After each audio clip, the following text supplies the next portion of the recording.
All right, let's do it, y'all. Let's do it. Let's do it. Ty Butler, we are live here on this Monday. Yes, sir. Yes, sir. May 11th. Sun trying to creep through the cloudy skies, but as my man Stephen A would say, it's orange and blue skies, baby. We've got the Knicks in the Eastern Conference Finals for the second straight year, and it feels like a norm. It's crazy how you run into a bunch of Knicks fans, whether it be on social media or in person. It's like, yeah, job's not done. Not all that long ago, getting to the Eastern Conference Finals would have been like the pinnacle, the apex of your fandom. But we've gotten to a point, and shout out to Leon Rose, where it's like, all right, unfinished business. We're 8 wins away from the actual goal, and that's win a championship. At Ty D Butler, that's where you can find me on Twitter, on Instagram. Subscribe to the YouTube channel. We're streaming live right now on YouTube and on Twitter. Hit me up, TikTok. I'm excited because in a matter of moments, my two guys, Dexter Henry, he of New York Post Sports, Jeff Johnson of Knicks Film School, they're going to hop on. And this will be the first time we've actually done a 3-person show. Shout out Spike, showing love. Ty Butler, new A-lister. I make a list, want to argue. This man is lit so bright, keeping behind the rope line. Shout out to you, Spike. I appreciate the love, man. Happy Mother's Day. We spoke yesterday, but just to reiterate, happy Mother's Day to Susan. And I hope that you are doing well. I know you're fighting strong, my man. You're dealing with everything that you got going on behind the scenes. But hang in there, brother. I really appreciate you. You have been such an instrumental part in my career. I've known you now. It's crazy. I've known you for 9 years, Spike. Like 9 years. We go way back. And for the last 9 years, you have been sowing seeds of, inspiration and positivity. So I really appreciate you always showing up and pulling up for me. So just, keep hitting my DMs, keep in touch. You know how we do, man. I'm excited to have you here on the show. So we got Jeff Johnson and Dexter Henry pulling up on the program in a few moments here to talk some Knicks. I also want to get to this could be LeBron's final game in a Laker uniform tonight. And if that does indeed happen, what a fascinating summer we've got ahead of us. Speaking of which, all I did was soft launch what I thought was not that crazy of a take, and it got people supercharged. And by people, my man Jerry Ferrara. So here's the deal. I want to show you what I put out this morning. So the backstory is I went for a run. Shout out to Matt_mate, big Knicks sweep. Let's hecking go. Howdy, Ty. Yo, appreciate you, dog, for weighing in. Yeah, that's a big time statement by the Knicks in the playoffs. They've now won 7 straight games since they trailed the Hawks 2-1 and have done so in dominating fashion. 8 wins overall to just 2 losses. 7 of the wins have been blowouts. 2 of the losses by a combined 2 points. The Knicks look like, to me, the second best team we have in the playoffs right now, this side of Oklahoma City, and that with all due respect to Wemby and the San Antonio Spurs. So here's what I put out earlier, and it wasn't all that crazy, y'all. I had just come from a run. And when you get the endorphins, jumping off the way that they were this morning, I don't want to share too much information, but in preparing to take a shower, I sat on the toilet just to, clean the system out. You go for a run. People who exercise and partake in running understand. You come back, it's just a full cleanse. And so I'm sitting there scrolling through Twitter. Then it dawns on me, man, tonight might be LeBron's last game in LA. So we could have a sweepstakes on our hands. And I send this tweet out at 9:53 a.m. Because last night, Kevin Wildes, first things first, put out something like, what did he say? On the board alert, LeBron's last game with the Lakers tonight, OKC over the Knicks in the finals. LeBron to New York City to reunite with Mike Brown, to which I reply, can LeBron join a team that just lost in the finals? Because you know how we do with those type of situations. The dialogue post a superstar joining a team that just lost in the finals gets a little toxic. So I was just wondering, can he join the Knicks if they lost in the finals?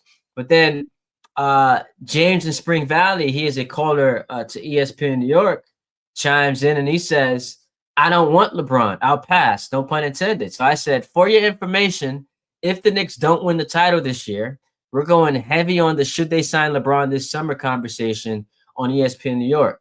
I'll lead. And that got 18,600 views, a plethora of responses. Your boy Jerry Ferrara, who I like, weighed in. Can't tell if you're trolling or you mean this. This is very, very baity. Come on, Ty. Listen, we are living in a time now where just because someone says something that you vehemently disagree with, you have to call it a hot take, right? You got to call it rage bait. If someone dares to say or have an opinion that you are just fervently in disagreement with, it's like, oh, you're a hot take artist, you're rage bait. And my response to that was, well, the greatest player in NBA history is preparing to play his final game with the Lakers and is about to hit unrestricted free agency, and we know this ahead of time. It's the first time we knew or was confirmed ahead of time, because usually when LeBron hits free agency, he's got a player option that he declines. We saw it Cavs, Miami, Cavs again. This is the first time where it's unrestricted, no player option. Him and the Lakers could not figure out a long-term deal last offseason. And so I think it is a major story that LeBron, despite being in year 23, averaging 23 points, 8 rebounds, 6 assists, being on the market, the fact that he's still this good come playoff time, yeah, it's a major story for a team that if they don't win the title, we will have questions about how they get over the hump. How they get over the hump, maybe add LeBron. And folks did not like that. I was called a troll, and I kept rereading the response. I couldn't figure out why my opinion of, hey, I think a title contender who is one piece away should sign a guy who's right now one of the 10 best players in the playoffs. I don't consider that to be a hot take. I don't consider that to be rage baiting. I consider that to be rational. And if you don't want LeBron, that's one thing. But to just summarily dismiss it and call it trolling and rage bait, I think is asinine. That's crazy. But we'll talk about that and a lot more here on this old program tonight. Matt_mate says it was a 3-point contest in the first half of the Knicks. Yeah. Yo, it's funny, right? 48 hours ago or 72 hours ago, when we're living in the, aftermath of OG Anunoby's right hamstring strain, Knicks fans are like, yo, let's wrap this series up quickly, put that man on ice. He gets to have an extended break, and it kind of, alleviates some of the anxiety we have. And then you have that type of performance last night or yesterday afternoon, I should say, and it's like, yo, we don't even want a break. We want to keep playing because the team is so hot right now. With that, we go to my man Jeff Johnson of Knicks Film School. He pulls up. Shout out Queens. Queens in the building. We here, baby. Yes, sir. Yes, sir. What's going on? How you feeling today, my man? I'm feeling good, man. You know, my house feels a lot more cleaner. You know what I'm Mm. saying? We did a lot of sweeping. Did a lot of sweeping on Sunday. Mother's Day was the cleanest day of the NBA season because there was a lot of sweeping going on. Yo, so I noticed that you want all the smoke with national media. Oh Like yeah. you were just like, yo, let's get it popping right now. Yeah, we need a grand reset in national media, and I will be the cartridge. I will be the console to do it. Going at my man Danny Parkins, you going at Cowherd, you going at everybody. Everybody Yeah. can get this work. We need to break out the diamond testers, man. Ball knowledge is being scammed right before our eyes. We need to break out the diamond testers. So let me ask this though: what happens if they get clapped by the Pistons in the conference finals? You write fan fiction? Oh, so You it's not you gonna must be a happen. phenomenal artist. It's You not know gonna what? happen. You, You you standing you know on what? If business. they I like get it. clapped, then that means the Pistons are winning the title. They would have to be a generational team for the Knicks to get clapped, or the Knicks Hmm. got to completely lay an egg. But Which, you know, you standing 10 toes down. I like it. I I like the mean, energy. listen, man. There's a lot of people who use adjectives in their most extreme way for flair when they're talking, especially in this internet culture, technology culture that we're in. It's cool to sprinkle superlatives to make a point. Rarely Mhm. does the those extreme adjectives meet the moment. The Knicks, what they're doing right now is the literal definition of generational, Yeah. because in 80 years of the NBA, we have not seen this. Doesn't matter the rules, doesn't matter what you have going on. Literally, in a 10-game span, plus 194, they're the point differential, unlike anybody else that we've seen. Back to back 30 plus point closeouts. And they're lucky that the reserves weren't as bloodthirsty as they were in Atlanta, because that might have been another 40-50 burger. You get me? And the only teams to do that have been championship teams. It is okay to watch basketball and to say what you see in front of you. It doesn't mean that you are simplifying analysis. Sometimes, if you say what you see, like a proper reporter, like a proper storyteller, that's all you need to say. And what we're seeing right now is a team that's literally gone through a metamorphosis over the past 2 weeks. But you what you're seeing also is the fruits of brick by brick construction of this team from game one to now. So maybe I went a little too far in this. My tweet yesterday: Russell Celtics, MJ's Bulls, Shaq and Kobe's Lakers, Katie and Steph Warriors this year's Knicks. Because to your point, man. So I found myself, and I'm sure you did, during that 51-point throttling of the Hawks, saying, "Yo, I've never seen anything like this. Like this is wild." It was a 2-1 series in favor of Atlanta, and then for 12 straight quarters, the Knicks just bludgeoned them to death. And then we get to the Philly series that I picked the Knicks to win in six, because I thought like the Sixers, that starting five, if healthy, would be competitive. I still thought the Knicks were the better team, but I'm like, all right, this will be a fun, entertaining series, and one that the Knicks will win. And three of the games weren't even close. So, how we phrase it is the cliche of they're clicking at the right time. Mm-hmm. That offense is just unbelievably good. But I actually come away more impressed with their defense because we knew that with all those scoring options, if they get hot, like they'll be fantastic. And back to back years now, they've been a top five offense. That defense putting the clamps down.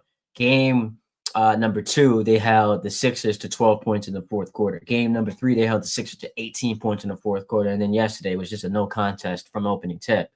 And so what you're seeing right now, man, it's amazing. I don't believe in the NBA there's a such thing as peaking too early. They are ready for the smoke, and they are checking all the boxes of a team that can absolutely win a championship.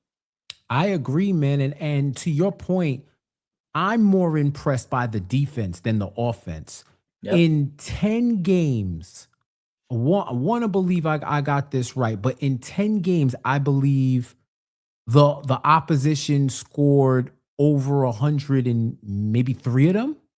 I'll pull it. Yeah, as you're talking, I'll pull it up now. So I know in this series, the Sixers got over 100 in game 2 and game 6. Every other game was under 100 points. Yeah, And I so think game 1 of the playoffs, they beat Atlanta 113-102. right. And then they lose back-to-back games where Atlanta scores 107, 109. And then 1, 2, 3, 4 straight games where they held both the Hawks and the Sixers to under 98 points. Then you have the 102 point performance in game number 2 for the Sixers, and then it's 94-114. The defense has been tremendous. And some of that like is inflated too because they're blowing them out. So like Right. a lot of the bench comes in and it really doesn't end up mattering. Shoot, even in that game 1, the bench came in against Yeah. the Sixers, and it was like new game plus. Yeah. Like they started off and was like, okay, the Avengers took care. Now the young Avengers are gonna come in and beat up on the lesser known villains and whatnot. Like it was insane to watch. And I think what you're seeing, Ty, is a team that's operating like a collective hive mind. If anybody of my Star Trek fans, they're like the Borg right now. They're assimilating teams, taking what's best from them, adding it to their bag, and they're moving as one band, one sound, one unit. They're on a string. You've heard that phrase, on a string on defense. This is different. They're anticipating moves.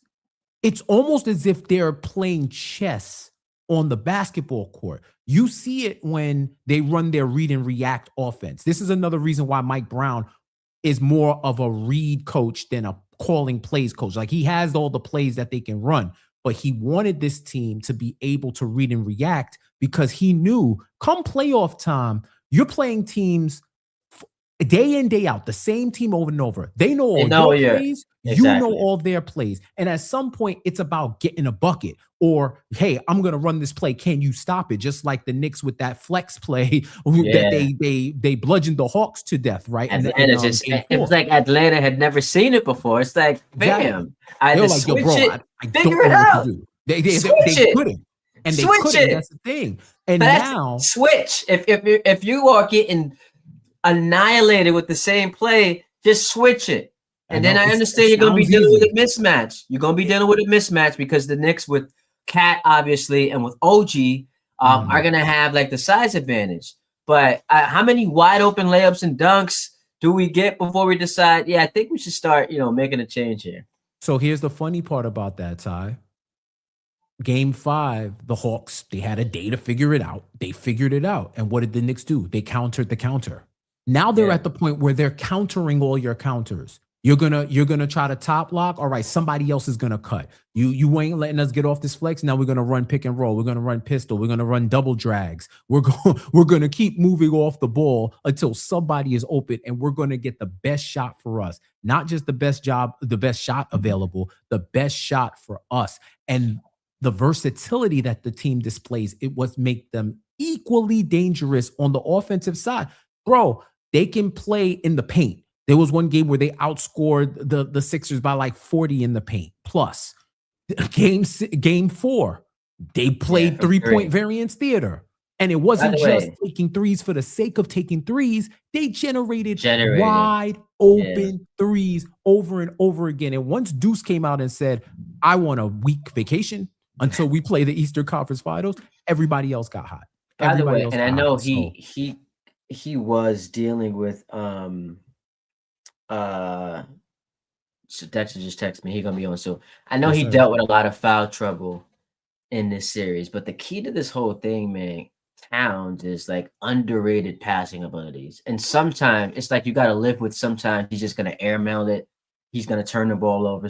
That's just what's gonna happen with him at times. But the fact that it's like triple threat, he can drive, he can distribute, he can shoot. It just makes that half-court offense, especially when Bridges and OG, who didn't play in the last 2 games, are hitting threes at the clip that they're hitting at. And we know Jalen one-on-one is cooking anybody. That's just a half-court offense that's impossible to guard, man. Exactly, bro. Exactly. And the fact that they've moved Brunson off the ball, like Yeah, I think I saw a stat where it's like 61% of their offense has been assisted, and it was like at 50% last year. And Brunson was on ball 71% of the time last year. Now it's more like 56. He has help. Using Cat as a hub is unlocking everybody's full potential because facts. now if Brunson isn't trying to cook you one on one for 15 seconds, you got to deal with him off the ball because now you're like, yo, he can't get the ball on the run. He can't get the ball in space. We can't get a mismatch because we're going to be cooked either way. So now the defense is overplaying what Brunson can do, and it unlocks everything else. Like it's Yeah. beautiful basketball that they're playing right now. And I'm telling you, bro, they are a different team than what you saw in the regular season, what you saw at the start of the playoffs. This team now, not only are they getting better every game, they're playing like they're down in the series. Which is the most important part and why I was so encouraged after game one because anyone anyone who watches basketball knew the Sixers had no chance in game one. They had played a game seven Saturday night in Boston where their four main guys in Embiid, Maxey, Edgecombe, and who am I forgetting? Paul George had to play 39 or more minutes. And then 2 days later, you're at MSG against a well rested Knicks team. You're joined that there's no shot that you're going to win that game. But then Brunson, after, is on the court talking about nothing, okay, we won, big game, blew them out. What does it matter? Josh Hart, same thing. And so, like, the tenor of the group, they're just like, job's not finished. Like the infamous Kobe in 2009, job's not finished. Like, what's there to smile Right. about? And throughout the regular season, and this is why I got so frustrated watching them sometimes. It was like, where's the sense of urgency? Like, I get it. It's the regular season, but man, like, this is a different territory for you. You're trying to win a championship. You've never done that before. I want to see BTA all throughout the regular season. And they've just flipped that switch where it's like, nah, this is who we are. We here. We're gonna kick your ass, whether we're down 2-1 in the series or we're up 3-0. And it's been fun to watch, man. I'm telling you, bro. It's you've got fans who are ride or die for the team, support 100% no matter what. Then you got fans that are like the lapsed casual fans who are just waiting for the other shoe to drop. Like they're happy, but they don't want to fully invest because they don't want to be disappointed. Then you have a lot of us in the middle who are just like, yo, what are we watching? Like Yeah. it's live in the moment hoops for me right now. Just appreciate what you are seeing this team execute. It just feels like every expectation that fans had for this team, the potential that analysts and media and fans saw in this team, where their ceiling is. Rarely do you see a team reach that ceiling as exponentially as they've done over the past 2 weeks, where it makes it look like you don't see the work day in, day out, but it just clicked. And once it clicked, it just hopped 10 levels to a level of competitiveness and intensity and sharpness on both sides of the ball that it overwhelms whoever they're facing. Like, yo, after game 3, I was on our post game at Knicks Film School, and I told John Mackery, yo, Mm-hmm. I see the light leaving their eyes, bro. I think they're done. And he got, he kind of pushed back. They're professionals. They got dogs in the team. They're gonna fight. I said, I hear you, but I've seen that look on teams' faces before, right before they get eliminated, Yeah. where you look at them and And they're it's just like, damn, well, here's the we don't thing. got it. Well, because of how it wasn't just that they were down 3-0. It was how they lost games 2 and 3, where they came out swinging. And I was at the game. What's that? Wednesday, I believe Mhm. it was game 2. I'm there, and I'm hanging with my boss at ESPN, and he's sitting there like, low key like anxious, and I'm not trying to name drop, but Alan Hine had dropped by, and he's like a little anxious too, and I'm like, dog, the Sixers played as great of a half as they possibly could. Everything went right for them. Maxi's going nuts. Cat's in foul trouble. Mitchell Robinson's not playing. They're hitting every three. The Knicks can't buy a basket, and yet they're up one. They end up losing the game. You get to game three. Paul George came out swinging, went scoreless the last three quarters. When you get rocked in the mouth after being the aggressor, and you know this, bro, you break down ball, you hooped, you get beat like that, it just zaps you. Like the psychology of it all is just like, we are fried. Like there's no, it's different from the Lakers Rockets series where Houston blew that game in game three, but at least the first couple games they were competitive and it felt like they had a shot, which is why, folks entertain, could they come back from 3-0 down? This series was just like, they got beat badly in these fourth quarters. You can't come back from that. Exactly, man. There comes a point where you see the writing on the wall. You may not want to read it. You may not want to interpret it. You may not want to spread the message. But if you are literate, you see what it says. Mm-hmm. And they looked on that wall and said, yo, this team is better than us. And it's not even they're better than us, but we can fight. We can equalize with our physicality. We could fight, and we can force them to beat themselves. It was they got it. It's literally like, yo, y'all got it. We gonna come in the game, we gonna hoop. It's open run. Let's see what happens. So the whole pick up your ball and go home. We literally saw that though in the Hawks series. Dyson Daniels did that. He was he was done. It's like, I'm out, man. Like what? Yeah. And funny enough, at that point, right before that happened, I said, yo, the only two things that can happen at this point for the Hawks is you try to hurt someone or you fight and try to get everybody suspended. Like the only way you come back in this game is you cause a disturbance, you force an altercation, maybe you get some guys to come off the bench, swing on somebody and just start a fight, get half the team ejected, and then there you go. Now you've got your comeback in play. And 5 seconds later, Dyson Daniel and Mitch Robb are tussling. And I'm like, yo, somebody just wrap Mitch up because he looked like he want to swing. He had that look in his eyes. Yeah, he looked like he wanted to swing. You know who was like that growing up? Who? My man Dexter Henry. He was like that. He was like, yo, Dexter, you muted, bro. Hang on. Yeah, you muted. Should be good. Now we got you. You was like that, I heard growing up. People? That's how that Achilles got, messed up because you was in these streets, baby. Nah, man, not that at all. Never that. Sometimes you got to fight though. Sometimes Dex, they said like, yo, you see Dex like, yo, just don't let him grab you. Just don't let him grab you. Yo, you gotta keep the distance. You use your reach. If he grab you, you just gotta say, yo, my bad. You got it.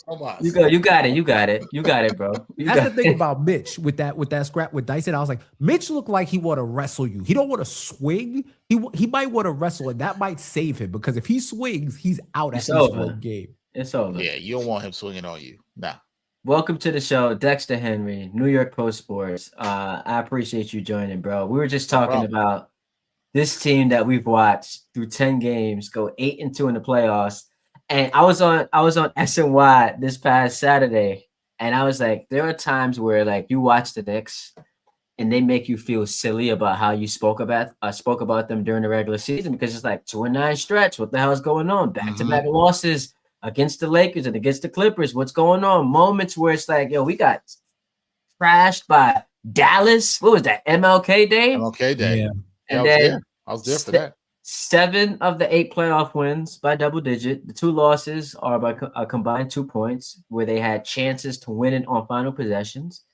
And they look like the second best team in the playoffs. You got to, defer to OKC, the defending champs. They're 7-0. And with all due respect, we do. Yeah, we do. Okay. They look like the second best team in the playoffs. And maybe we'll see that matchup and we'll get to figure that out. But, yeah, man, this team's balling. The city is hype right now. Yo, you missed it. Jeff pulled up. He's ready. Yo, he wants all the smoke with national media. He's got that New York energy to him. I love it. Listen, well, I'm gonna say this. I've been critical of some of the fan base because I think they care too much about what the national media says. Except here's where I don't think they're wrong. And Jeff, I know you probably rock with me on this. National media has been doing too much, and when they're wrong, they're not saying that they're wrong. Here's the thing: we all make predictions. I worked in the media as a journalist. I'll make predictions, and sometimes I picked the Knicks to win in 6. I was wrong. See how that works? Easy. It could be done. It's not that hard. What I think people are forgetting, Ty, is what you just said. Regular season basketball and postseason basketball are not the same thing. Yeah. It is a different game. You can get all in. Hey, Jeff, I know you didn't feel good through that 2-9 stretch. The MLK Day massacre. Nobody felt good about it. The Knicks looked bad, right? I think it was the next game they played was against the Nets, I remember, that Wednesday, and then they beat them down. 50. Yeah, that was crazy. And then they had a great win in Philly, interesting enough, that Saturday. Yeah. I remember that. And the Knicks have been a work in progress. Seasons are sometimes a work in progress. I think we are all guilty of sometimes of not respecting the process. No Sixers.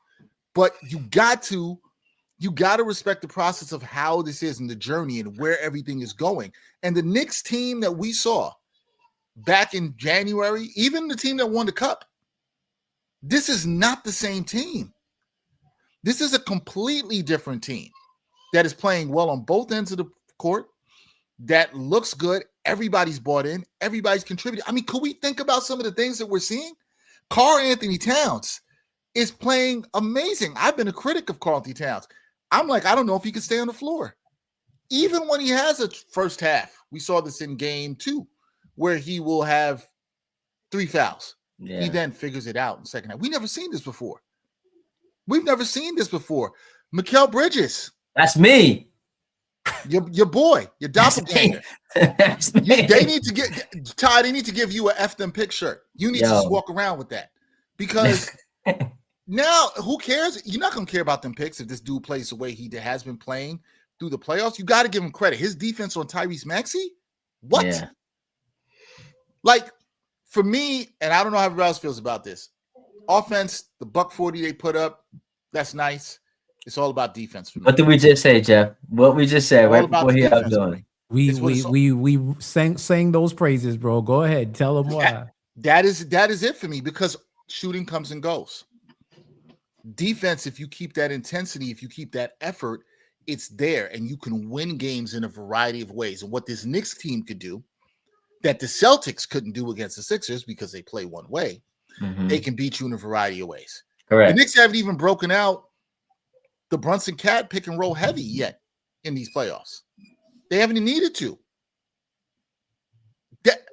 I'm just saying it's a little scary. I think if you're a Knicks fan, you have every right to feel confident and put your chest out a little bit right now. The job's not done. There's still 8 more wins to go. But if you say to me, I'm confident whoever they play in the next round, I don't think that's crazy. I don't think that's crazy at all. Go ahead, Jeff.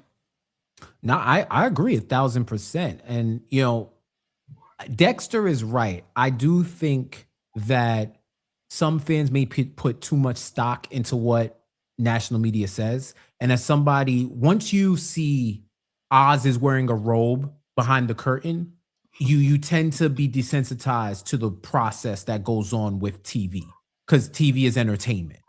So a lot of this, and for us who do TV, we know you can't just be up there spitting numbers and acting like you're on the BBC or something. It's not going to be good TV. You have to be bold. You have to make noise. You got to make headlines, right? Like, it's just what it is. But I think you can also do that while keeping it real. And my issue with it, Dex, is it's one thing if you really believe that.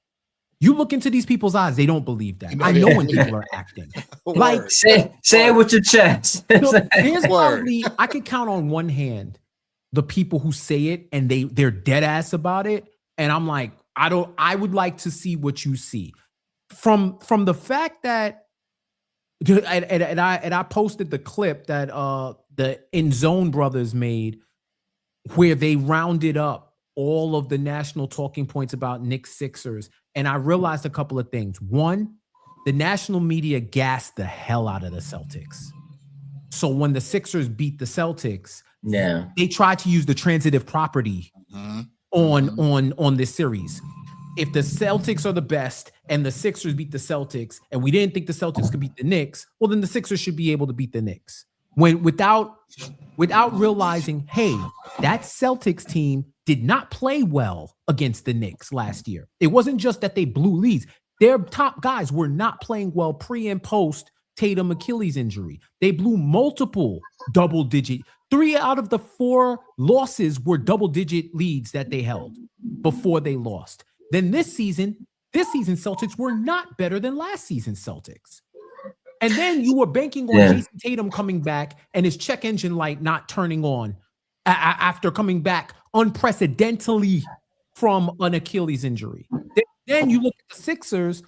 Everybody ignored the fact that Joel hasn't played like 2 weeks straight in X amount of years.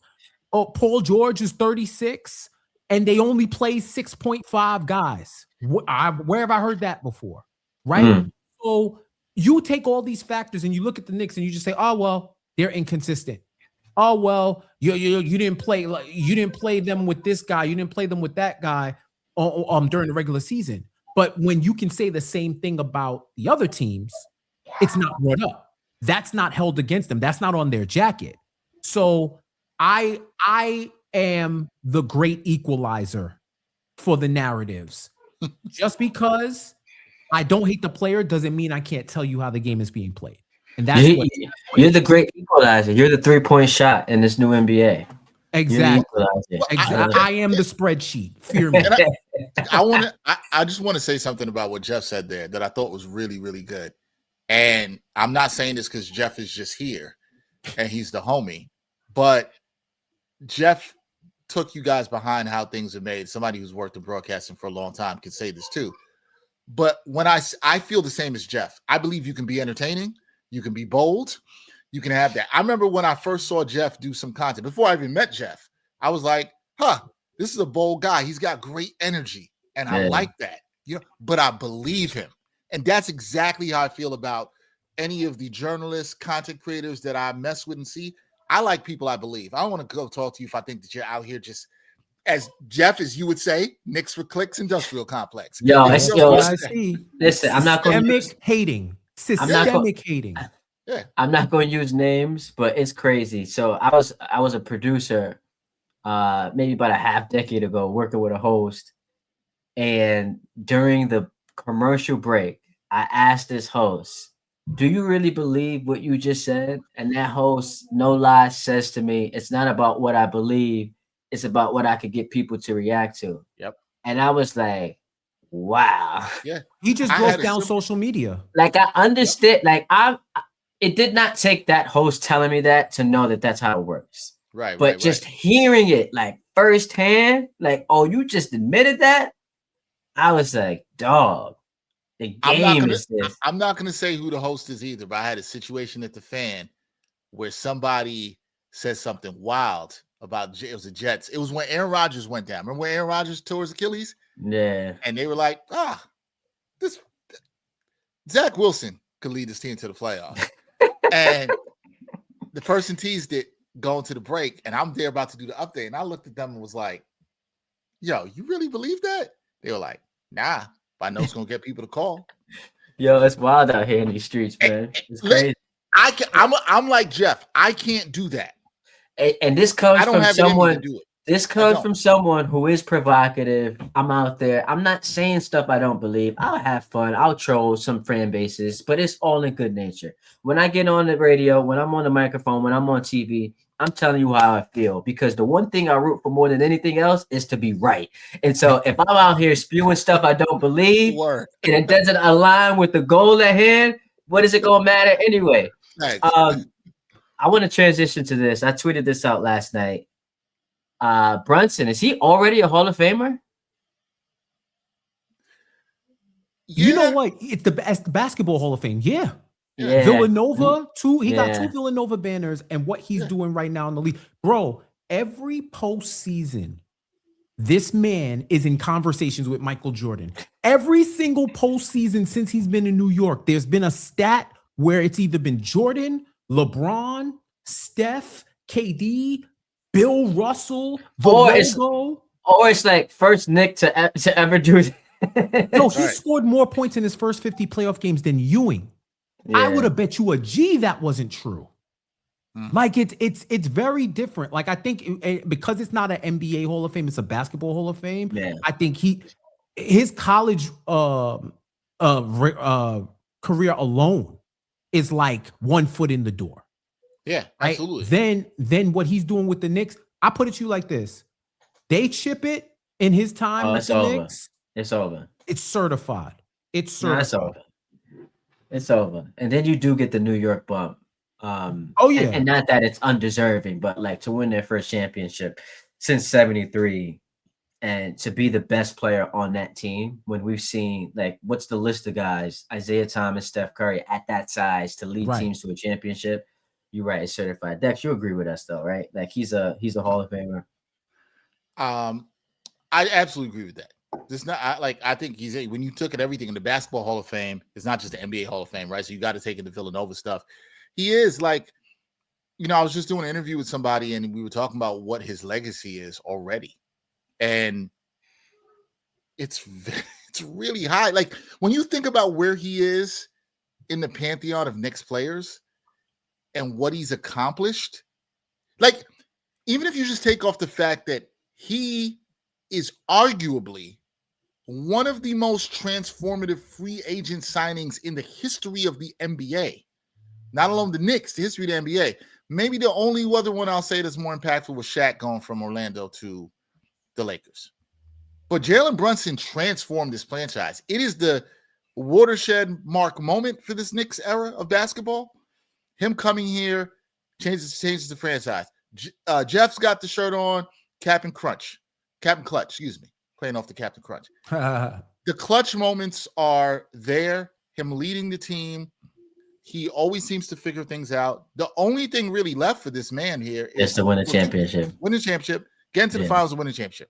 Okay? Yeah. If he wins a championship, we already know how crazy the city is going to be. Yeah. As all native New Yorkers, 53 years they haven't done it. But if he's the dude that leads them to this, they're going to put especially if it's this year, statue of him, Mike Brown, that might be right outside the Garden. And I'll tell you what, ain't nobody going to mess with that statue. Nobody gonna mess with that statue. Yo, by the way, Melo said, I think he said if the Knicks win the conference, he's pulling up to 7th Ave and partying with the people. He's gonna cause a riot, but I'm gonna be there. So that's dope. Just don't treat Melo like they did my man JR last week. That was grimy. That was foul. Well, you had the clout creators out there. That's why they wasn't picking up Earl. They had the clout creators out there. That's another rant that I'm because I'm saving that one. Yeah, I have thoughts. So this is perfect. So my man Nick Wright has told this story before that Kevin Wildes, who he does the show with, a longtime TV exec, pulled him to the side and was like, "Yo, I find that when you get takes right, you show up to air the next day and you're angry. Like, shouldn't you be more happy?" And he's like, "I'm angry because it's like I tried to tell y'all, and I'm mad that y'all didn't listen to me." And the reason why I bring that up is because Jeff, who I know deep down is ecstatic, but I feel like he's got some anger. Like he wants smoke with everybody, the clout creators, the national media. Bro, you happy deep down though, right? Like, but my eyes, the job's not finished. My eyes are on the prize, and I am human, brother. I can multitask because this is natural to me. You know what I mean? Because it's not so much hate as much as it's determination. What you're seeing is forceful determination. I cannot hide my feelings like that. Like it would take Juilliard level acting for me to do that, right? And if you got the check, you will see whatever emotion you want to see. Like I will get an Oscar. It's all good. But for this is, you got to understand, man. New York City is in my DNA. Without this city, I am not me. I am someone completely different. I owe a lot to this city, and I represent it naturally because that's who I am. Any native New Yorker will tell you New York is its own person. It is a Yeah. living, breathing entity within the confines of the United States, within the confines of the world. It is its own character, and it rubs off on you in a way where you're changed forever. That influence that it has over you. And for most of my fandom, not just with the Knicks, I have to hear people who I know are jealous of New Yorkers, who have a big city inferiority complex, who use their platforms to get off 5-minute comedy routines at the expense of the Knicks.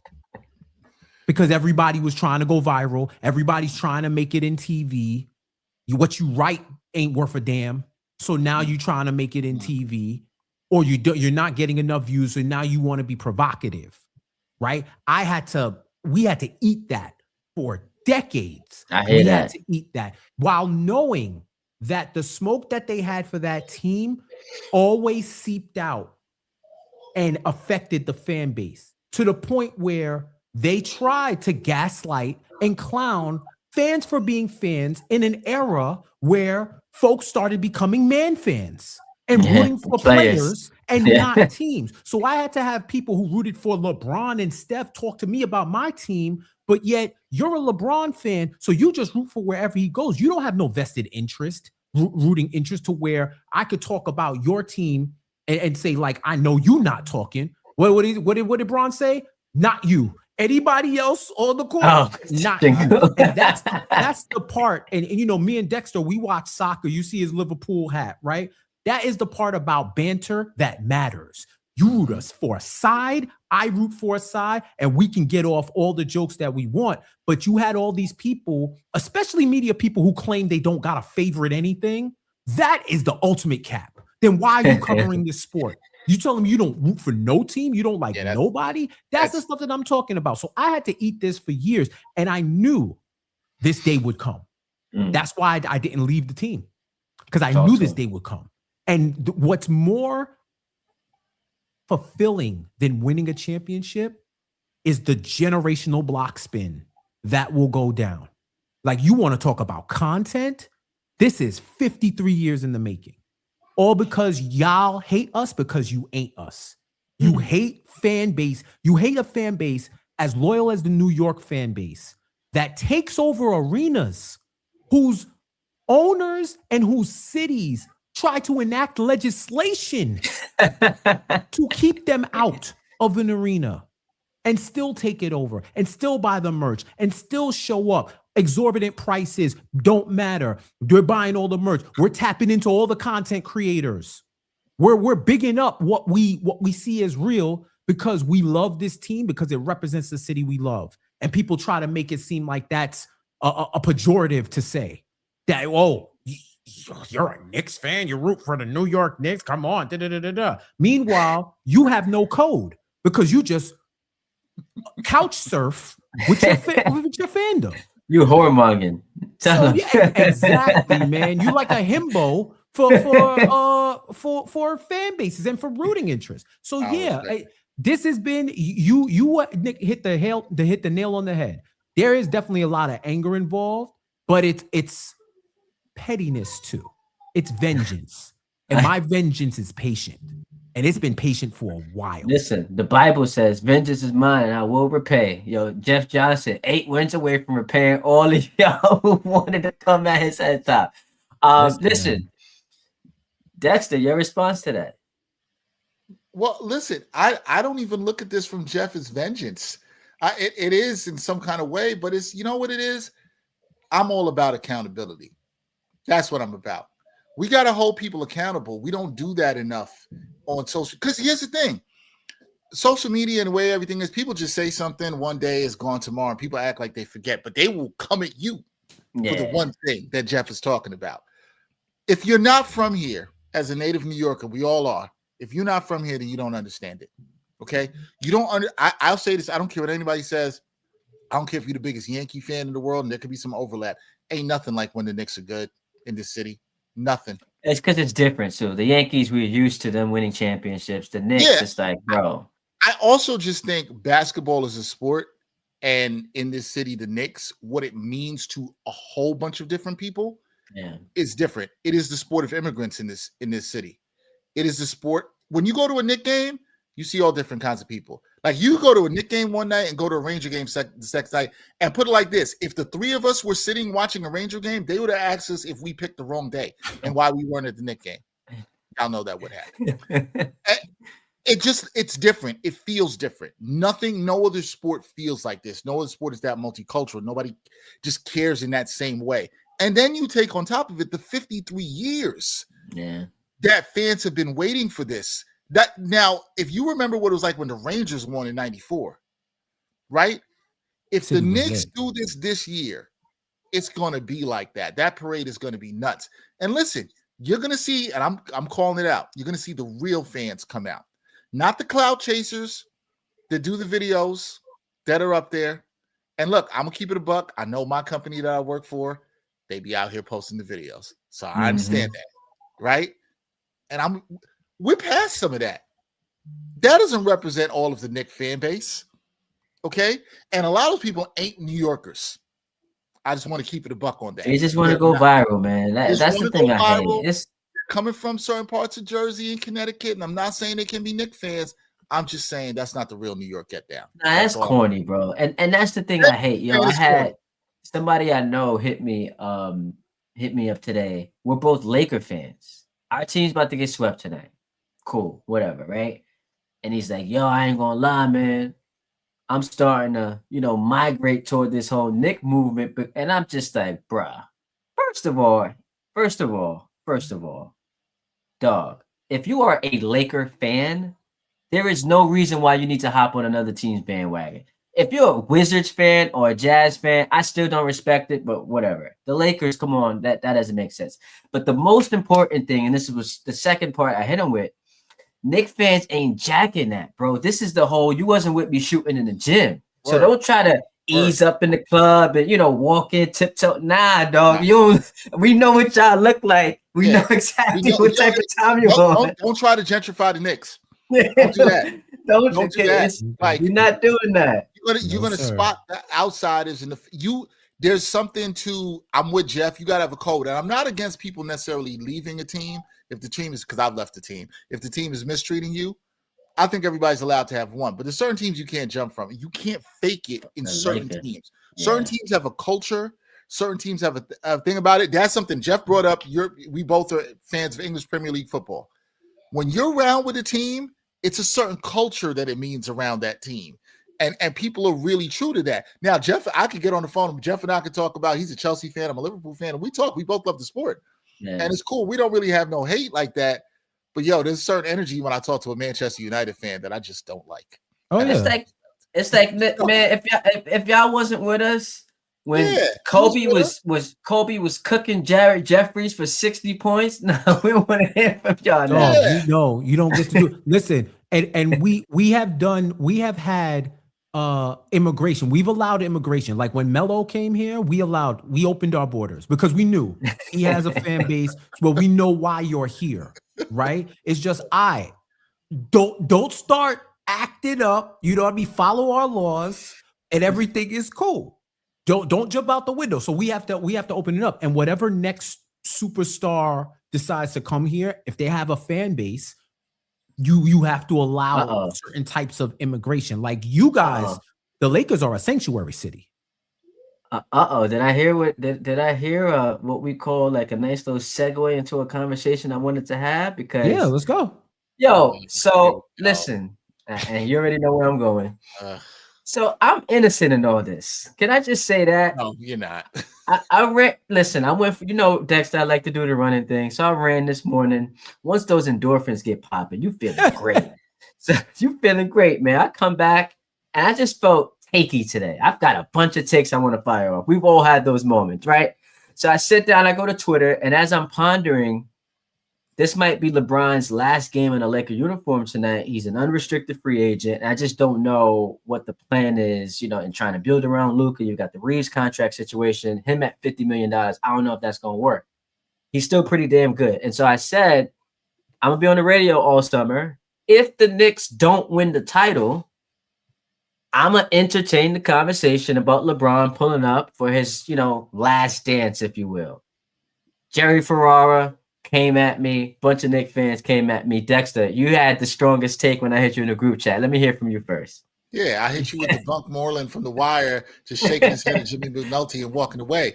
No, we don't need to do this. We don't have to do this. The Knicks don't need LeBron. And LeBron is still a pretty good player. He can't guard anybody. We need to add an aging star who can't defend anybody. Like what? How? And we're talking about this now with the way the Knicks are playing right now. What the hell is LeBron James going to do for the Knicks? So again, I'll let you finish. But this was, and I understand why Knicks fans are like, yo, why are you doing this now? So this was less about looking at it through the lens of the Knicks fan and more about, again, like LeBron is playing tonight. So that's why that's going to be a conversation. So it's first take, get up, first things first. They're all doing this segment like tomorrow on. Be like them. You don't gotta be like them. It's not even that I'm trying to be like them. It's just I'm thinking about what is next for LeBron, who's got 1-2 years left, and the Knicks, because I'm here in the city and I'm watching what they're doing, they come to mind for me. But go ahead, finish your thought. I just want to give you a proper setup for why I had that. No, I'm glad I hear you on that. And you're right. It's going to be a conversation because I hate to say it. Ty. This kind of falls into Jeff's Knicks for Clicks industrial complex. Man. It does. It absolutely does. LeBron is a major player. You always want to try to line him with the Knicks, especially if he can get him to the mountaintop. And people don't want to say that. Here's the thing about LeBron. This is what I think we really got to talk about. If you're the Knicks, and let's say, I'm going to put this scenario. Let's say the Knicks get to the finals. And let's say the Knicks lose to the Thunder in 7. I don't think he can join, though. You don't think he could join them? I don't think he can do that. We saw this happen 10 years ago with Durant. You joined the team. I never killed Kevin Durant for joining the Warriors. You have a right to play wherever you want to play. But the majority of the masses did, and that's why I don't think LeBron can always be angry. I get that, right? My thing with this is if you bring LeBron to this team and all the good vibes that we're talking about around the Knicks, LeBron is still such a presence. He's going to suck the air out of the room on the Knicks. And all these good vibes that we're seeing and talking with the Knicks don't need that right now. That's why I'm against it. He wants to go back to Cleveland. Cool. Back to Miami. Cool. And here's the thing, Ty, as a Laker fan, you know this to be true. You don't want him back. No, I do actually. I do at the right number. Before we get to you, Jeff. Yes. I want to make it clear, if the Knicks lose in 7 to the Thunder, like it would be egregious if they made any changes. Like you came within a whisker of winning the championship. That would be foolish. Also, Dexter, you know me better than that, bro. I don't need the Knicks for clicks. I'm in the city doing. I don't need the Knicks for clicks. I talk to their fans. I'm around their fans. I don't need them for clicks. I was just enlisting teams that could be a possible destination for a guy who I think is still, one of the 15 best players in the league would be the Knicks. But Jeff, your response. Nah, you know what? I understand if they don't win the championship, that was going to be a topic of discussion because all the stars align for LeBron to finally, when he's 100 years old, finally decide, yes, I will be your savior now. Please be witnesses and let's go to the finals. Here's a couple of things that changed. One, the Knicks decided to become the Thanos of the NBA. Right? the greatest show on the court. They decided to become one of the greatest teams we've ever seen in the playoffs. And here's the other thing. You would have assumed that these Knicks would have fell short because of self-inflicted wounds or because whether it was schematically or personnel-wise, they just didn't have it. Shout out to all the people who said that the Knicks don't have pieces that fit, which is probably one of the most egregious takes that I heard.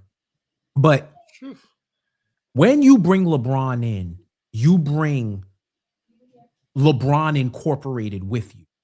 You bring a whole other system. This is, you know what this is? This is like bringing in the superstar actor midway through a series. And it can go one or two ways, right? It could either be about them or they can be additive to the show. Think about Giancarlo Esposito joining Breaking Bad in like season 3 or so. Fantastic. That season was mostly his season. Yes, it was. That was his season. Yeah. Right. Like the story centered around Los Pollos Hermanos. Yeah. Right. Like that's just what it was. It was the series was better off for it, but you couldn't shake the fact that he didn't blend in. Mm-hmm. He was prominent. Here's the other thing. You bring LeBron to the Knicks, he's starting. Yeah, as he should. Starting, which means you're disrupting the current flow. How far have we come from the starters don't work to 2 weeks ago? Literally 2 weeks ago we wanted to change the starting lineup. Right? And this has been 2 years in the making to now where it's like, oh, they figured it out because they made the tweaks to their offensive game and to their defensive game that people were clamoring for in years past. And this is where you see Mike Brown being a ceiling raiser for this team because he schematically took what they had and improved it and raised it to the level that it should have been.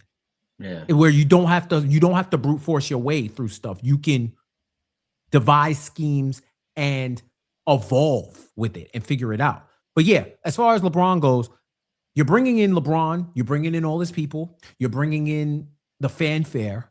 You now have a specter of whether or not this is his last season. So you bring in the ultimate distraction into your ball club too. That's that fair. More than anything. That's fair. So you have to ask yourself, what is the opportunity cost of bringing LeBron in versus keep going in another direction? And I think the opportunity cost is too high bringing him in. Because at this point, I don't anticipate anything catastrophic happening, for all the. That's what I was going to say. I was going to say, do either of your mind, and I want to get to Wemby before we get out of here. Do either of your minds change if the Knicks, and I know we can't picture this, but let's just say they lose in not swept, but like they lose in 5 to the Pistons, right? Like if they lose in 5 to the Pistons, like in comes Shams put the tweet out about Giannis. So we're going to be right back to where we were just a couple weeks ago. Giannis, LeBron, like does your mind change based on like if this series is shorter than we expect it to be and not in favor of the Knicks? You mean that are you asking that, Ty, in terms of them making changes or in terms of them getting LeBron?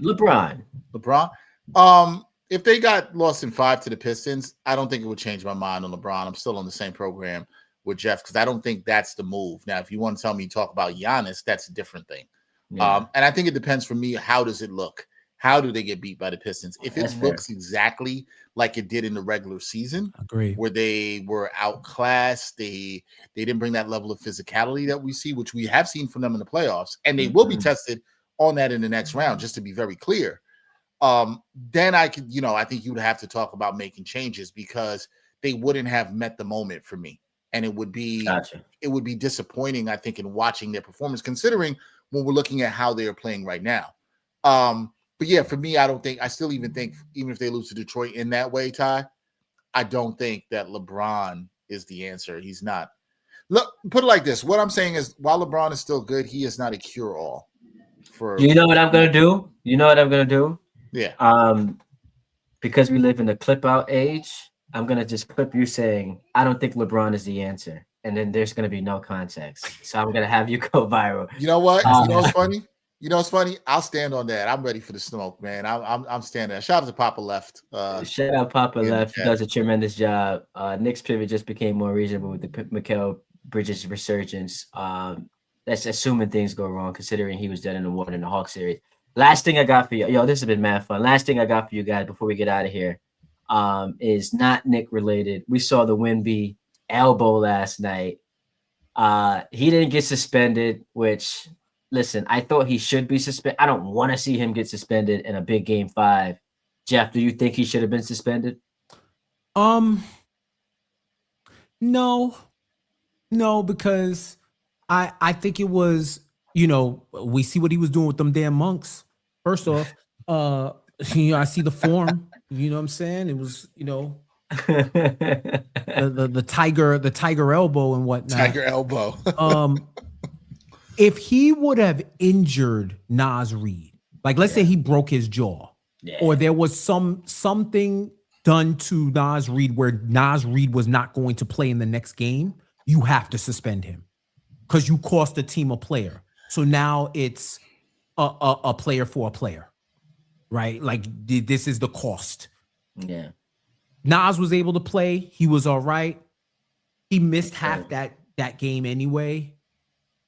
I think it adds it up. And I'm also of the mindset that, hey, unless it's egregious, like you out here UFCing folks, and then you 2-piece, 3-piece, 4-piece, and people, it's like, yo, you gotta sit at least one game. You gotta sit. I'm sorry, it's the playoffs. Like the whole Draymond kicking LeBron in the nuts. Yeah, right. And having a history of it. You can't excuse it. But I think it was all right that he didn't get suspended. I will say is NBA, keep that same energy when this other stuff happens in other series. Don't all of a sudden want to be Law and Order when it's anybody else, right? I heard a funny joke. Somebody said if that was OKC, they would have just been left off with a warning in the game. Yo, that's facts though. Now don't you do that again. Yeah, that's facts though. You will stay in the game, but don't you do that again. Lou Dort was doing that all season long. And that was just regular. Yo, the best edge rusher in the NBA, Lou Dort. I'm still crying like, yo, he came off the line, off the quarter, speared Josh Hart, and they called the offensive foul. I said, yo, all right, man. What do you want us to do with this? What you gonna do? What do you want us to do with this, guys? Yo, can I be honest? And maybe I shouldn't say this. I would hate it if OKC went back to back.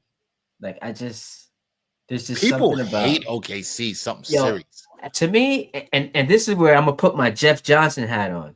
It's less about the Thunder and more about the conversations that are coming if SGA wins this chip.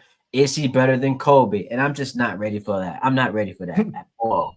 Because look, but it's a legendary 2-year run. I think it's like 4 guys. Back-to-back MVPs, back-to-back finals MVPs, back-to-back championships. It's a hell of a run. But this is the same dude who like 4 years ago, none of us talked about. And so like for you to already be in the Kobe conversation will be wild to me. Quickly. Dexter, I didn't hear you about the Wemby. No, I'm with Jeff on this. I think they got it right in the game in him getting that flagrant 2. There was no way you could have watched that live and then sort of replay say that wasn't flagrant 2. It was absolutely flagrant 2. I want to call cap on Wemby here. I don't believe that Wemby didn't know what that call was. Get out of here. Don't believe that at all whatsoever. Him asking Harrison Barnes, what does that mean? You know what that means. You played in the league for 3 years. What are you talking about? You don't know what it means. Like, I didn't believe that at all one bit. Now, should he have been suspended? No, because I think my standard is the same as Jeff. If somebody got hurt, seriously, you have to do that. Look, you never want to see the best players in the game get taken out of the game or ejected from the game. Nobody wants to see that.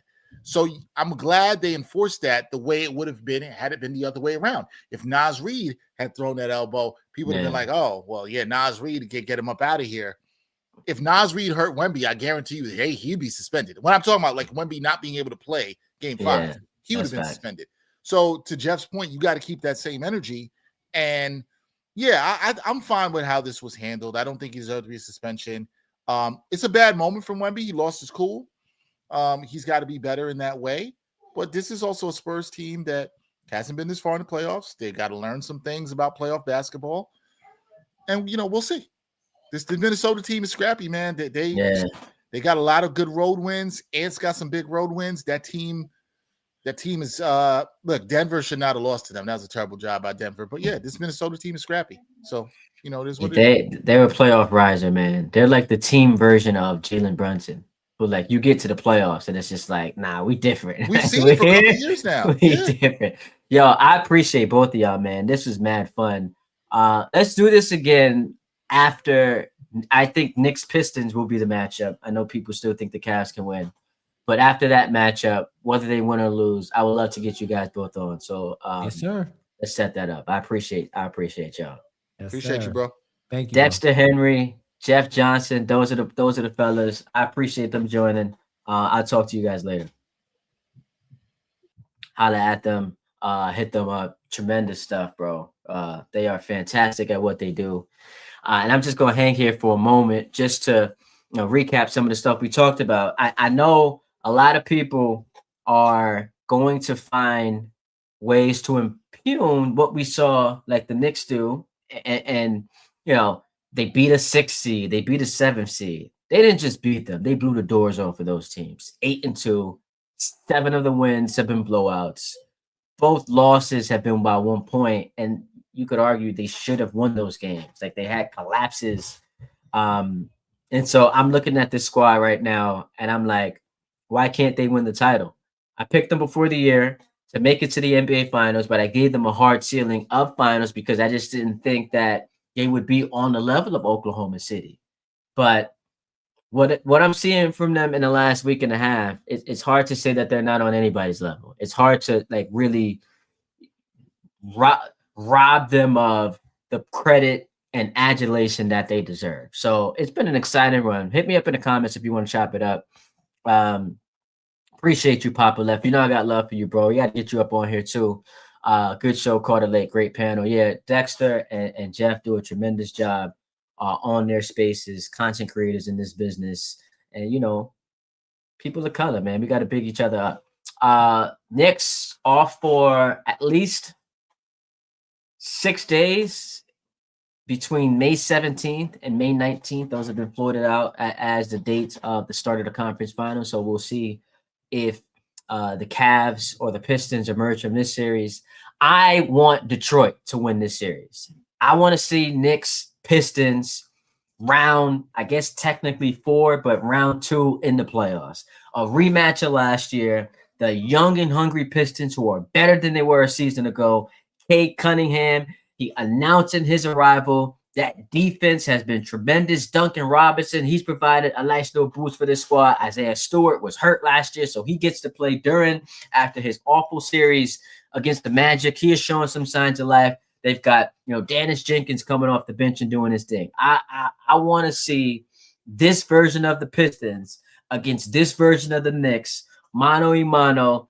Let's have it out. Let's slug it out for 7 games. I want to see that series go 7 games, a series that I will be picking the Knicks to win despite being swept by Detroit during the regular season. And on the other side in the Western Conference, man, give me Spurs OKC. We've been talking about this matchup all year long, and we know what the Spurs did to them, swept them this year. And we've got Wemby, who is, becoming the face of the league, having a phenomenal run during his first postseason. And then, of course, you've got SGA and the Thunder. And let me hold on. Let me backtrack there. It's not just Wemby. Dylan Harper, Vassell, Castle, Fox, Keldon Johnson. Like them dudes have been balling. Shout out Mitch Johnson, having a tremendous season. And so the Spurs, very, very legitimate to come out the Western Conference. I might pick them to beat OKC. We shall see. And then, of course, you've got the Thunder looking to become the first team since the Warriors back in 17-18 to go back-to-back. We've had so much parity in the NBA. SGA going for that best player in the league championship belt. How do you get that? Well, back-to-back MVPs, back-to-back finals MVPs, back-to-back championships. Not too shabby on the resume if you are going to emerge victorious in that conversation. So, man, the hoops have been fun. We've got the Pistons and the Cavs, game 4 coming up next. I will say this about Cleveland. I feel a little worse about you after what I saw last game. And I know you won the game, but Detroit was awful. And with 90 seconds left to go, still had a chance to win it until Cade had mind-boggling turnovers. And yes, turnovers have been a problem for Cade during the postseason, which tends to be an issue for high-usage players, especially when they're like a one-man show on offense when it comes to ball handling. Those were awful turnovers. And if not for that, They end up winning that game. They go up 3-0. You needed 9 points from James Harden in the fourth quarter, a 7-0 run. He hits the dagger. Am I banking on that happening again? I am absolutely not. And so I think the Pistons will take care of business. If you're the Knicks fan, I know it's like, hey, we don't care who we play. I think you would much prefer to play the Cavs. You get home court. You have a history. What was that? 4 years ago, right? Was that 2022 playoffs? You beat the Cavs because 2023 was Miami. Yeah, 2022 playoffs. Was it 2022? No, 2022. Jalen was still in Dallas, so it was the 23 playoffs where I think round one you beat the Cavs, and then round two yes, that's what happened. Round one you beat the Cavs in 5, and then you lost to Miami in 6 games. Brunson had that turnover late. So this is a rematch from 4 years ago, and obviously these two teams have changed since then. But you've had some success against Cleveland, and Detroit's just a tougher team. That's a tougher matchup. So if you're looking for the path of least resistance, that's the team you want to see. But as someone who, yes, did pick the Knicks to get to the finals, but as someone who is not a Knicks fan, I'm just a basketball fan, I'm a Laker fan, but I just want to see the highest level of hoops during this time of the year. Give me Knicks Pistons. Give me Knicks Pistons. If you want to chime in via the chat, hit me up. Matt_mate said he would want Mitch on his side in the bar fight. We were talking about Mitchell Robinson and Dyson Daniels in that first round series where Dyson Daniels in game 6 just decided, yeah, I'm good on this series. I'm done. We're getting cooked. We are getting annihilated. So let me get on up out of here. Start my 1, 2, 3 Cancun a little bit early. But this was fun, man. This was a lot of fun. Oh, yeah. So the LeBron stuff, people accusing me of Knicks for clicks. Y'all are corny. Doesn't make any sense. It doesn't make any sense at all. First of all, majority of the work that I do is local media. The team right now that is the hottest locally is the New York Knicks. The Yankees and the Mets are in month 2 of a baseball season that's going until October, and for the Yankees, October, for the Mets, September. The Jets and the Giants are in the off season. The hottest team right now, the hottest topic is the New York Knicks. So yes, when they are 4 wins away from getting to the finals for the first time since 99, 8 wins away from winning their first championship since 73, then yes, we are going to discuss them ad nauseum. I don't need to find creative and innovative ways to weave the Knicks, a championship contender, into any conversation. I don't need to do that.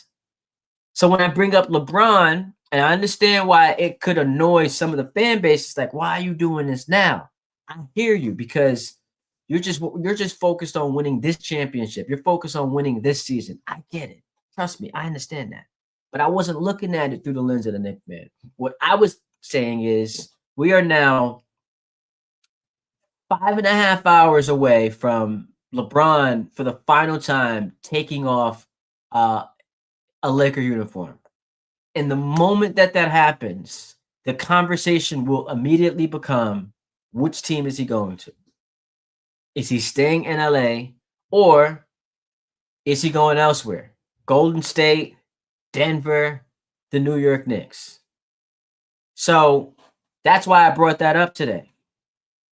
It was, pretty simple. And I found it to be crazy that, I mentioned, could LeBron, if the Knicks don't win the championship this year, join the Knicks this summer? And I had some dummy say, well, I don't think he fits here. And it's like, really?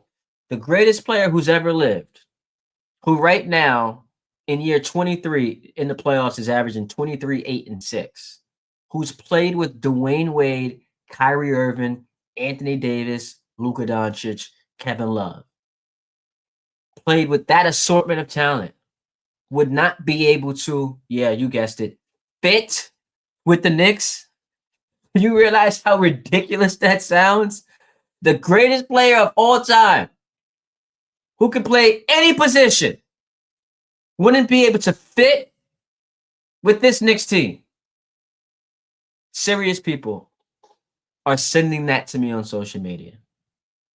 Come on, y'all. Y'all sound nuts. But it's cool. You don't want to talk about that right now. You want to be focused on winning the championship, which you very well can do, given what we've seen from them through the first 10 games of the playoffs. I understand that. So we can just focus on that. At Ty D Butler, if you want to follow me on Twitter, on Instagram, on TikTok, subscribe to the YouTube channel. Where I am now streaming the show. I also asked, like, is Jalen Brunson a Hall of Famer? And when I first sent the tweet out, and obviously I know it's the Basketball Hall of Fame, but I wasn't thinking about what he had accomplished in college, winning the 2 championships. So my brain wasn't like factoring that in. And it was simply about what he's done so far in the NBA, because his raw numbers just holistically 19 and 5 a game. So 19 points, 5 rebounds, 5 assists, 3 rebounds. And you look at that and you're like, man, that doesn't scream Hall of Fame to me. But when you consider the impact he's had since joining this Knicks team, he's going to be all NBA for the 3rd straight year. So he's building a resume. He's got a top 5 MVP finish. And then once he gets to the playoffs, those numbers go from 19 a game with 5 assists, 26 a game with 5.5 assists, and then 4 rebounds. So the playoff riser, the accolades he is, going to continue to, throw on his resume, and the fact that he's doing it in New York with this team that was largely irrelevant before he arrived here is going to help his Hall of Fame case, in addition to obviously what he accomplished in college. So asking the Jalen Brunson, is your Hall of Famer question, there were people in my mentions like, nah, they don't believe so. But I think that stuff is kind of crazy when you consider everything that I just mentioned. I'm getting ready to watch Pistons Cavs. I think Detroit takes care of business tonight. So I'm looking forward to watching that. Once again, hit me up. We are going to be on here providing content throughout the rest of the playoffs. Love to see the Knicks get this break because of, OG Anunoby dealing with that right hamstring strain. I just was very skeptical about that being a day-to-day injury designation. You mean to tell me a guy who's dealt with lower extremity issues throughout his career, we saw it 2 years ago in that Pacers series, and it cost the Knicks a chance to win that what was that, the second round that year, right? In 2024, yeah, it was the second round that year. Cost him an opportunity to do that. And he's playing 35 minutes a night. He's guarding the opposing team's best player, running through screens, like that type of arduous, labor and energy being expended in playoff intensity basketball, where the expectation is this team is going to be playing for another 5 to 6 weeks. You mean to tell me he's day to day with a right hamstring strain? I never really bought into that. But because of this long layoff, I'm assuming we're going to see him in game 1 of the conference finals. And he'll be fine. And we'll watch him closely before you really feel great about what the rest of the playoffs look like. I'm sure a lot of Knicks fans are going to be sitting there and saying like, all right, we want to watch every single movement. That's it. Does he walk gingerly? Is there any type of facial reaction he has? Is he ever grabbing at that hamstring? Because that's one of the biggest things. Like, as excited as many people are in this city, and I love it because I'm a diehard hoops fan, and I talk about it all the time. Being in this city when the Knicks are great, there's just nothing like it. The fans are tremendous, and I know I have my battles with the fans sometimes. I got mad respect for this base that is taking over other people's arenas, man. You know how demoralizing that is. You go to Atlanta, and you're CJ McCollum, you're Jalen Johnson. You're like, all right, we back at home, fellas. It's time for us to, get it popping. And there's let's go Knicks chance, there's Deuce chance, there's MVP chance for Brunson when he's at the free throw line. That is embarrassing and demoralizing. Same thing when you go to Philly and, every time Embiid or Maxey miss a shot, you hear cheers. And then you come down and see Josh Hart make a layup and you hear roars of emotion of, positivity. It's like, yo, is this a Knicks home game? What's going on? But the only thing to me that we look at right now that could derail them, because it's just been all prosperous injuries.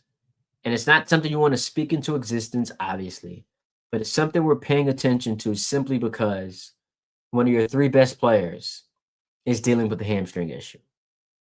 And regardless of how he looks in practice, on the treadmill, or, doing sprints on the court, none of that is a substitute for real game action where he's running through hard screens. And, Detroit or whoever they play, the Cavs, they're going to make OG run and test that hamstring.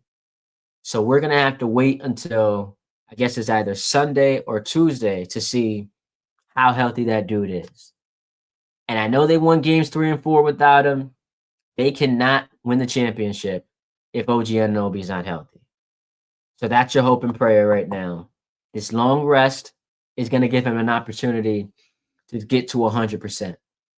You don't need any setbacks from a health standpoint. This team is rolling. It is the best I've ever seen a Knicks team play. It's been phenomenal, incredible to watch, crazy.